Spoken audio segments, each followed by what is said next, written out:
Well, in our first story, some oil marketing companies have begun reducing fuel prices at the pumps in line with industry projections effective January 1, 2026. Market leader Star Oil has taken the initiative by cutting the price of petrol from 11 cedis 35 pesos to 10 cedis 36 pesos a litre, whilst diesel has reduced from 12 cedis 45 pesos to 11 cedis 96 pesos a litre. Here's more in this report. Despite these official reductions, some selected service stations across the country are selling fuel at even lower prices under Star Oil's discounted pricing model. Other major OMCs have also indicated to Joy Business that they will adjust their pump prices beginning January 2, 2026. With more than 200 OMCs currently operating nationwide, pricing decisions by leading players are expected to influence the broader market. Industry analysts note that if the recent recovery of the city is sustained, consumers could benefit from further price reductions in the coming weeks. In its Outlook report for January 2026, the Chamber of Oil Marketing Companies projected that petrol prices would decline by 2.40% to 4.80%, bringing the pump price to about 11 cedis 90 pesos per litre. Diesel prices were expected to fall as much as 3.77%, potentially selling around 12 cedis 50 pesos per litre. Liquefied petroleum gas was also projected to drop by approximately 2.19%, with a kilogram expected to sell at about 13 cedis 40 pesos. According to the chamber, the anticipated reductions are largely driven by falling crude oil prices and lower costs of finished petroleum products on the international market. Data shows that during the period under review, international refined product prices declined significantly, petrol by 9.17%, diesel by 8.11%, and LPG by 3.82%.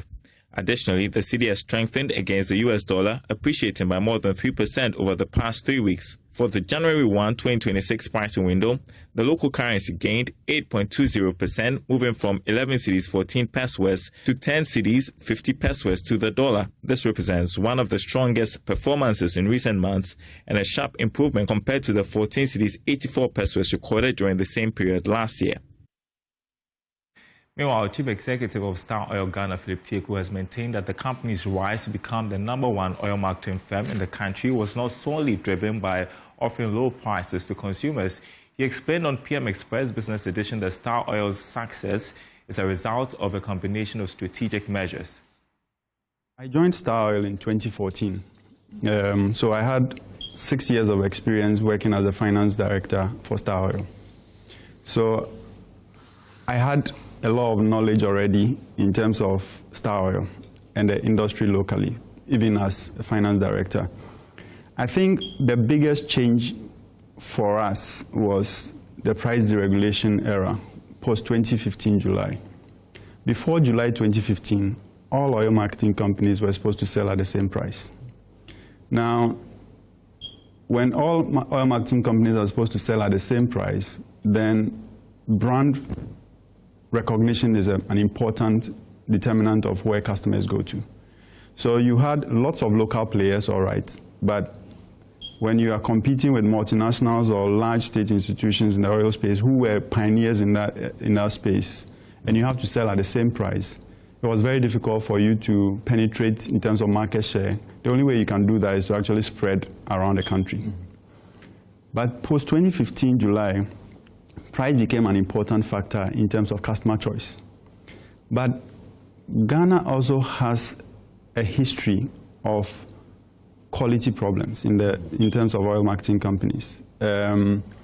So if you just go with price as your banner, you may not necessarily succeed because. All right, that was CEO of Star Oil, Philip Tieku. Joining me on Zoom to discuss fuel prices, Dr. Revesinopon, Chief Executive of the Chamber of Oil Marketing Companies. As we've been reporting, some oil marketing firms have started reducing prices at the pumps. Happy New Year to you. First off, how representative are the recent price reductions of broader industry trends, and should consumers expect most OMCs to follow suit? Right. Happy New Year to you and your listeners this wonderful afternoon.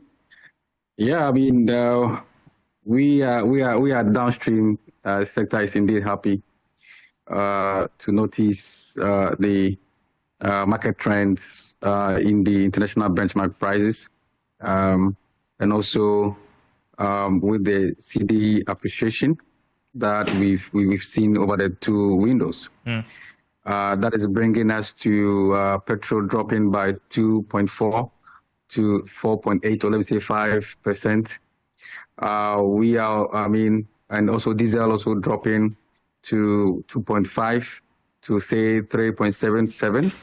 LPG likewise also dropping. And if you take a look at the international benchmark price for the past 2 weeks, we indeed saw the crude oil market going down by almost 8%. And over the next two windows also, making it a month, due to abundant global supply and rising inventory, which has continued to overweight the geopolitical risk, which we have seen around Russia-Ukraine war in the Middle East, and even Venezuela. We also anticipate that the international benchmark price will be either stable or go a bit down. And so if the Cedi is able to appreciate or even stabilize, we believe that for the next 1 or 2 months, we're going to enjoy a very stable pump prices in Ghana. And how does the chamber assess the outlook for fuel prices in the next few pricing windows, given current movements in crude oil prices and also the Cedi's performance? Yeah, that's exactly what I just said. Looking at the international trends of the supply, because if you take a look at even the Platts prices, we've seen that the international refined products markets are also dropping, with petrol falling by 9% and diesel dropping by 8%. LPG likewise also dropped by 4%. So with these trends, which we see either plateauing at a point or even going down due to, like I said, the stabilized nature of the consistent geopolitical scenarios you've seen in Venezuela and Russia, that tells you that if the Cedi continues to be stable or at the point appreciate, we're going to have a direct relationship with that, with the pump price. Yeah, I know it's difficult to say. Can we talk about maybe projections, specifically what levels you expect it to go down if we see the trends go as you point out? Yeah, so you know, it's quite difficult today to predict how the Cedi will behave in the market, because you wake up a day is up, you wake up the following day is down, and I believe that there should be a clear alignment as to how the government is going with the Cedi, because like I said, with the international benchmark price, it's quite easy to forecast. Other than not having the unknowns, which could be any war, you know. Aside that, yes, like we said, we anticipate the international benchmark prices to be either stable or go a little bit down to even about 5%. But as far as the Cedi is stable, we are going to have a projection of about 2 to 5% decrease after this particular window. Yeah, and as we've entered a new year, what are the key risks, both domestic and international, that could reverse the current downward trend we've seen in fuel prices? We don't see none. We all saw what happened in Eastern Europe. Trump mediating the Ukraine-Russian. Putin has made mention of what his terms of closing the war, which is likely to end by February. That's next month. And if that ends, and believe me, the fuel price will even be going down, because that's the big factor into the supply mix. All right. Let's talk about your outlook for this year, the Chamber's plans, what you expect from the authorities, the regulators. Right. I mean, there are a lot of things. In fact, we were even called to an emergency meeting on 31st, which was unusual. We are releasing our report early next week. There are so many expectations, not only from MPA, from GRA, a whole lot of operational issues that we believe needs to be looked into. You know, the issues around, I would say, zonalization, we address it at the Energy Ministry, sector agencies, stakeholder meeting, just a week into the Christmas. The minister has promised to look into it. But at that engagement, we made them aware of our pending dialogues with GRA. And personally, we arranged a meeting with the GRA commissioners at the earliest possible time to make sure that our members are operationally not affected, and which obviously will end up, bringing fuel price up in a way. So the issues are quite a lot. I mean, on top of my mind, we are in dialogue with MPA and GRA, for that matter, to address most of the operational issues. All right. Thank you so much, Dr. Everson, Chief Executive, Chamber of Oil Marketing Companies, and a Happy New Year to you once again. I appreciate your time here on the Marketplace. Now, the Ghana Cedi ended 2025 as the fourth best performing currency in Africa. According to Forbes, the Cedi's value of 10 cedis, 93 pesos to the US dollar, makes it one of the strongest currencies on the continent. Here's more in this report. Tunisia dinar came first with a currency value of 2.90 per US dollar. It was followed by Libyan dinar and Morocco dirham in second and third respectively. In the fifth, sixth, seventh and eighth were Botswana pula, Seychelles rupee, Eritrea nakfa and Swaziland lilangeni. Rounding up the top 10 were South Africa rand and Namibia dollar. The World Bank stated that Ghana's currency was strengthened by its tight monetary and fiscal policies, increased export revenues, buoyed by higher prices of gold and cocoa, and improved market sentiment. Meanwhile, the cedi appreciated by a record 27.75% to one American greenback in the retail market in 2025. It traded at 12 cedis 30 pesos to the US dollar at the Forex Bureau. The Bank of Ghana, however, quoted the cedi at 10 cedis 45 pesos to the dollar. The International Monetary Fund, in its recent staff report, said the Bank of Ghana is actively managing the foreign exchange market while increasing its footprint. It added that the domestic gold purchasing program has been the key source of its inflows, which also included cocoa inflows and repatriation requirement on extractive sector export proceeds. Now, the Ghana Revenue Authority is appealing to businesses to ensure that consumers benefit from the measures undertaken to reduce value-added tax to 20%. According to the GRA, the new VAT, which took effect from the 1st of January, will have some transition period which stakeholders can recalibrate their systems and apply accordingly. Speaking to Joy Business, Commissioner General Anthony Sapon said the authority is engaging businesses to ensure a smooth takeover. Of the transitional arrangement, new booklets will be issued for taxpayers. In the meantime, if a taxpayer has not received a new booklet, the line for COVID levy should be 0. 2, the application of the 15% VAT should be on the exclusive value that you have on the invoice. So again, back to the example I gave. If you are selling an item for 1,000 Ghana cedis, on your booklet, you charge Get Fund 2.5% on the 1,000 value. NHIA 2.5% on the 1,000 value. COVID levy is cancelled out or it's 0, and VAT 15% on the 1,000 value. If we all do this, both taxpayers as well as consumers also are aware of this, we believe that the new VAT law has come into effect. But part of the arrangement that we've done is that immediately in this new year, within the few days, new booklets are going to be issued to all VAT issuers, and that will replace the old booklet. We appeal to suppliers and businesses, as we have done in the past, that anytime there's such a transitional arrangement, we've gone on a temporary arrangement while the replaced arrangement come into place. We would like to appeal to all taxpayers to ensure that in application of the new law, they apply both the spirit and substance of the new law so that consumers can actually benefit from the revision of rates, abolition of COVID levy, and the abolition of the decoupling that the president, under his vision, has assented into law, so Ghanaians can actually benefit from the reduction in the VAT rate of 21.1% into 20% in total. You're watching The Marketplace. We are taking a short break. When we come back, we have show business.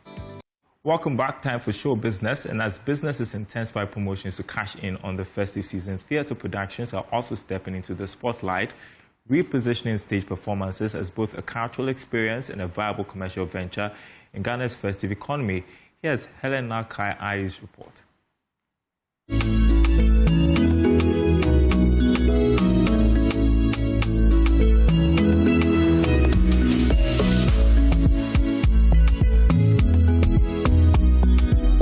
During the Christmas season, many organizations intensify promotions and events to capture public attention and drive sales, making the festive period a highly competitive space for audience engagement. Theatre production is no exception. Once regarded largely as a non-commercial art form, theatre is increasingly positioning itself as a viable creative business, especially during festive periods when audiences actively seek entertainment experiences. Stage performances are once again drawing families, corporate bodies, and cultural enthusiasts into theatres across the country. Joy Business has been engaging Image Bureau to examine how theatre is adapting to today's commercial environment. Director of the play The Gods Are Not to Blame, George Niyamakwe, had this to share. When you go into our history, you'd realize that things related to the performing arts had always been offered for free. You know, so Ghanaians have always known that, yeah, it's free. You turn on your TV on a Sunday evening, you're watching opera or, you know, or Sofudazi. Sunday afternoon, you're watching cantata. Thursday evening, you're watching TV theater. Tuesday, you're watching showcase and Ga. So we've always been used to, you know, enjoying theater for free. You know, not a thing that people thought they should pay for. So when it started being getting commercialized, people took a while to warm up to it. And this is where I like to salute and commend Uncle Ebo White and Robaman Productions for being consistent enough to keep it going, to keep at it. Because if he had given up, I'm sure we all wouldn't be here today. I think another thing that has helped is the media partnerships that we're able to strike these days. Media has really supported the growth of theatre in Ghana, notably an organization like the Multimedia Group, Joy FM, and all the affiliates. I think they've been very, very supportive, and they've been a part of the growth of theatre in Ghana as a whole. Art is expensive. I mean, some of the world's most valued pieces are works of art. The Leonardo da Vinci, you know, and some of those art pieces. If you travel outside to go and watch a theater show, you commit some good dollar to it. You understand? So I think the people who were comfortable back in the day are only beginning to appreciate the new wave, the new twist that is being brought to it. And then again, you would agree that these days theater productions have been elevated. Back in the day, it was just your normal, yeah, they do the show, it's okay. But now we spend a lot of money in putting up great productions. We spend a lot of money to make magic happen on stage. Also, Fred Amugi highlighted the intentionality behind production. It's up to me as a theater lover to convince somebody that, hey, don't go to the cinema. As for the cinema, it is always there. Tomorrow you may come and same film is showing. But if you miss this for the stage, you might not have it again, maybe until some year after or 2 years after. So take the opportunity. So it is up to, you know, real theater lovers to convince people that no matter the situation, we have a place to go and get entertained. Meanwhile, Andrew Tando Adote believes that the face of theatre production is gradually evolving. The better the performances, the better looking the sets, the better the effects, the wow factors as they call them, the more people will be interested in coming to attend. Okay. Now, over time, it's taken a lot to get Ghanaians to fall in love with theatre. Again, I'm a member of Roverman Productions, and we remember the days when we would go to offices for sponsorship for theatre, and they would drive us out because it was unheard of that a company would sponsor a theatre play, maybe a big musical show or something. But for theatre, it was totally unheard of. So some of the members who went around for sponsorships were I remember were driven out of the offices because it's like, what do you mean you're coming to watch concerts? And that's what they called it. They want us to pay for people to watch concerts, you know. But by the grace of God, we persevered, and a few people had faith in us, and today it's being seen as a more commercially viable enterprise. We are still Roverman, Image Bureau, April Communications. Everybody is still trying to find that magical code to crack that will get consistent sold-out shows.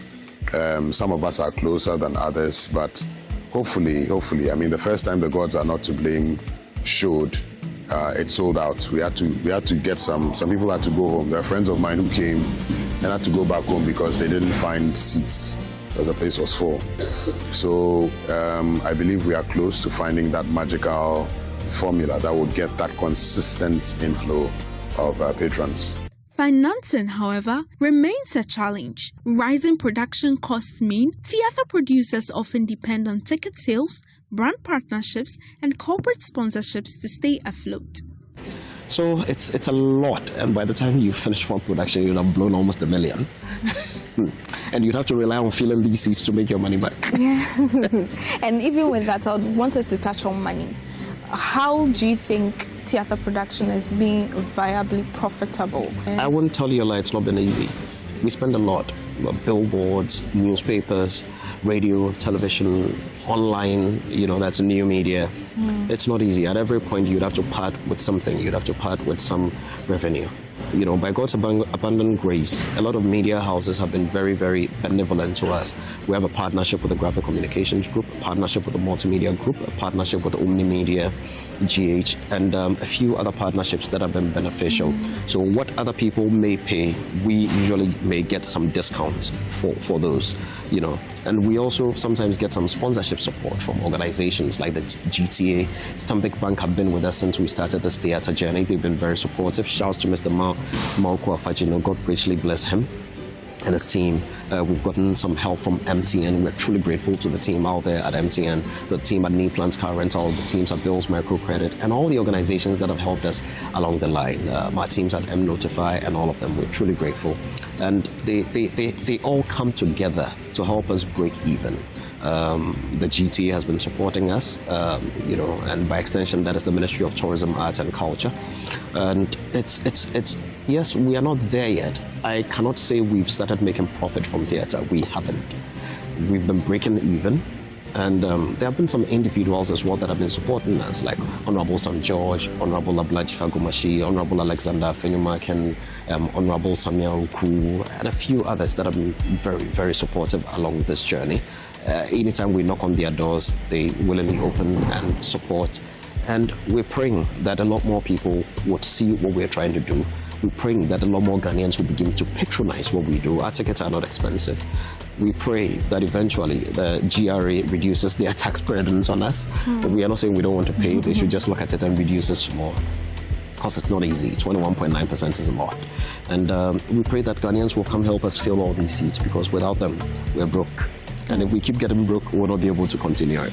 As the festive season unfolds, theatre production are proving they can compete for attention in a crowded holiday market, reinforcing the case for theatre as both a cultural and commercial enterprise within Ghana's creative economy. Helena Kai for Joy Business. All right, and that's the Marketplace. Thanks for watching. More news on our website, myjoyonline.com/business. Enjoy your weekend.